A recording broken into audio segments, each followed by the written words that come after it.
Por supuesto que es posible. Una sociedad como la nuestra y una democracia como la nuestra, donde el gobierno y el presidente ha venido llamando al diálogo, al diálogo fundamentalmente, a la conversación, a todos los factores del país, indiscutiblemente que eso es posible. Y más aún, reconocido en el ámbito internacional, como es el caso de los cancilleres de UNASUR, quienes también refuerzan pues la necesidad del diálogo. Más sin embargo hay algunos sectores que persisten en no entender que las diferencias solo es posible superarlas por la vía del diálogo, no es otra vía. Y eso es lo que los venezolanos y las venezolanas mayoritariamente deseamos en este país. Paz, tranquilidad, trabajo para que todo el mundo pueda ejercer las funciones que efectivamente debe ejercer. Claro, diputado, piensa que quizás las condiciones están dadas para que esto ocurra, porque desde la oposición se habla de cómo se venía actuando en contra de las manifestaciones. También se viene hablando y se viene criticando incluso algunos sectores de mediación que trabajan en esto a propósito del lenguaje que es utilizado desde ambos sectores, pero sobre todo desde el gobierno nacional. Que no permite precisamente ese acercamiento. ¿Usted cree que había o habría la posibilidad de que de alguna parte pues haya quizás negociación de alguna de las condiciones para que esto pueda ocurrir? Porque pareciera que en algún momento lo hubo, pero luego de lo ocurrido con los alcaldes eso bajó nuevamente. Mira, nadie puede llamarse aquí a engaño. Aquí estamos frente a un plan de desestabilización y de golpe de Estado. Y ese es un plan que tiene sus actores. Es un guión parecido al que se vive o se está viviendo en la República de Ucrania, solo que los resultados son totalmente diferentes. ¿Pero qué militares pueden dar un golpe de Estado aquí? No se trata de situaciones militares, porque no es ese el mecanismo. Un golpe de Estado atípico, diferente. Por la vía de las insurrecciones populares, ellos buscaron producir situaciones, manifestaciones colectivas, masivas en la colectividad venezolana. Más sin embargo, esto es un pueblo consciente. Pero si hay insurrección es porque hay descontento, Manuel. Bueno, el descontento hay en toda sociedad. El descontento hay en toda sociedad, porque no todas las cosas son perfectas.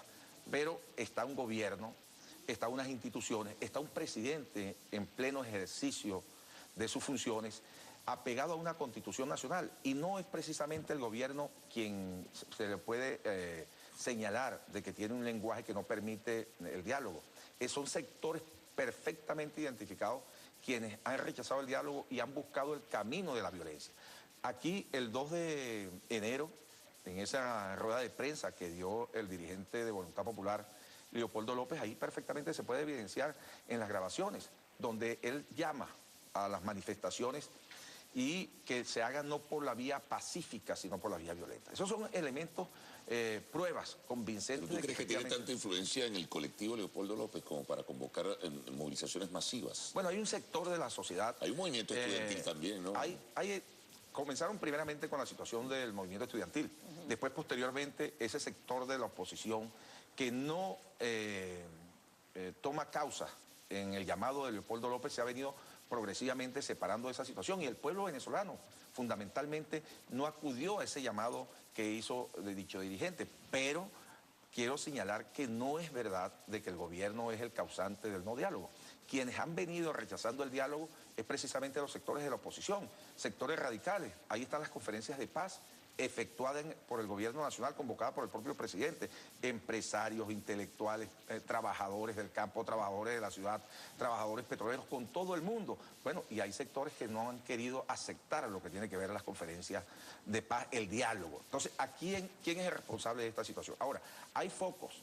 Nadie puede negar, hay focos que pretenden continuar con esa situación buscando ablandar, pues, ablandar que la gente se canse. ¿Usted cree que todas esas protestas que se han venido generando, porque no solo ha sido acá en la capital, donde quizás tiene mucho más impacto el llamado que en algún momento puede haber tenido Leopoldo López, porque se han generado en distintas entidades del país y continúan en distintas entidades del país? Es decir, ¿usted cree que todas esas protestas que llevan más de un mes precisamente tienen por detrás ese plan de desestabilización, o ciertamente se han venido generando por las quejas y protestas que tienen los demás? Es decir, dentro de esas manifestaciones no hay ninguna queja por parte de sectores de la oposición, es decir, usted solo las atribuye a planes desestabilizadores.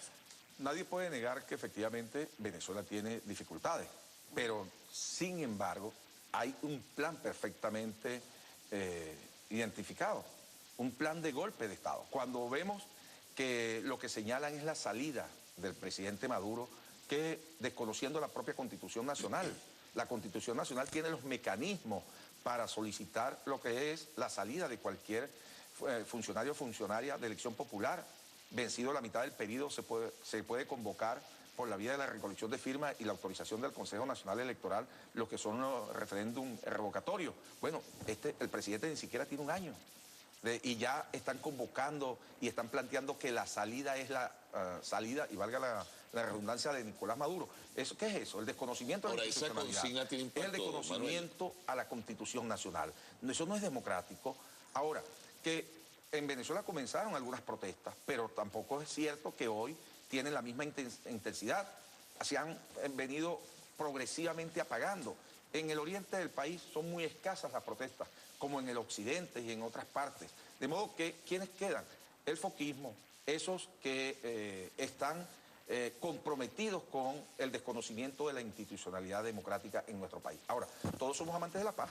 Claro, sí, bueno, no, iba a preguntarle porque a propósito del Parlatino, que quizás ha habido un poco más de acuerdos que dentro de la Asamblea Nacional en esta materia, en estos temas, ya el Vaticano se mostró abierto a participar como mediador. ¿Cómo lo ven ustedes desde el Parlatino y desde el Partido Socialista Unido de Venezuela? Es que el principal propulsor del diálogo es el gobierno. Claro, sí, pero ¿estarían de acuerdo en aceptar esta intermediación?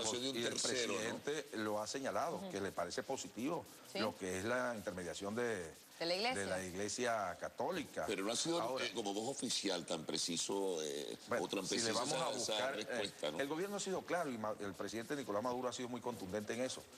La presencia de los cancilleres de UNASUR, las posibilidades de que el mismo Vaticano pueda participar como mediador, la convocatoria al país para las conferencias de paz.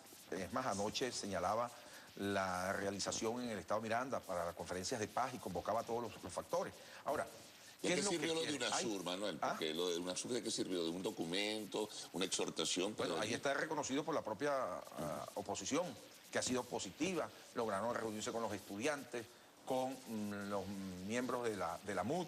Es decir, es las posibilidades de que puedan entender. Pero formalizar la presencia de un tercero sería vital en este caso. Bueno, ¿no? y el presidente lo ha dicho. Y el principal interesado. ¿No ha escuchado el presidente hablar directamente de la participación de la Iglesia? Sí lo ha dicho, o de la propuesta del Vaticano, sí. Sí lo ha dicho. Incluso se nombró las posibilidades de un miembro de la Iglesia Católica que ha estado aquí en Venezuela. Parolín. Pietro Parolín. Secretario de Estado. Hasta eso se ha visto las posibilidades. De modo que aquí estamos convencidos, hermano, de que el camino es la paz, el camino es el diálogo, no es el camino de la violencia.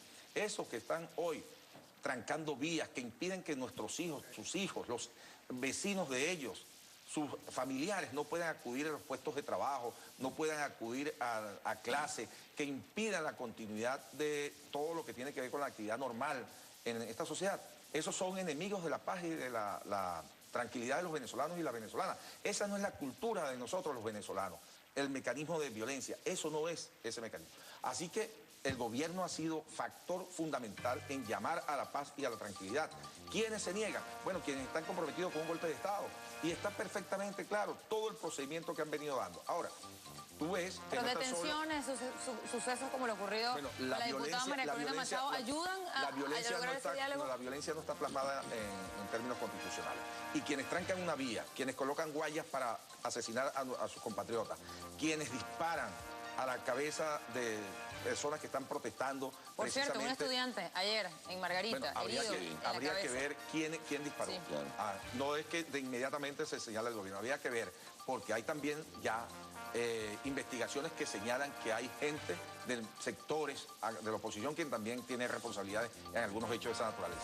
Así que, y el Ministerio Público ha venido trabajando, investigando todo el procedimiento o todos los sucesos que han conllevado a heridos o a cualquier hecho de violencia. Bueno, ojalá no suceda lo mismo que el caso de la señorita Urquiola, ¿no? Que lamentablemente ya se identificó quién lo hizo. Se nos quedó en el tintero lo de María Corina Machado, que iba a pasar con ella. Bueno, ella cometió una violación a nuestra Constitución Nacional. Y si quiere, pregunte a Barack Obama, quien en una oportunidad señaló que todo aquel ciudadano o ciudadana estadounidense que recibía financiamiento extranjero era traidor a la patria. Y ella violó los artículos que perfectamente todos sabemos. Ella no recibió financiamiento, pero en todo caso, en Súmate. Acuérdate de Súmate. Bueno, al menos no en esta oportunidad.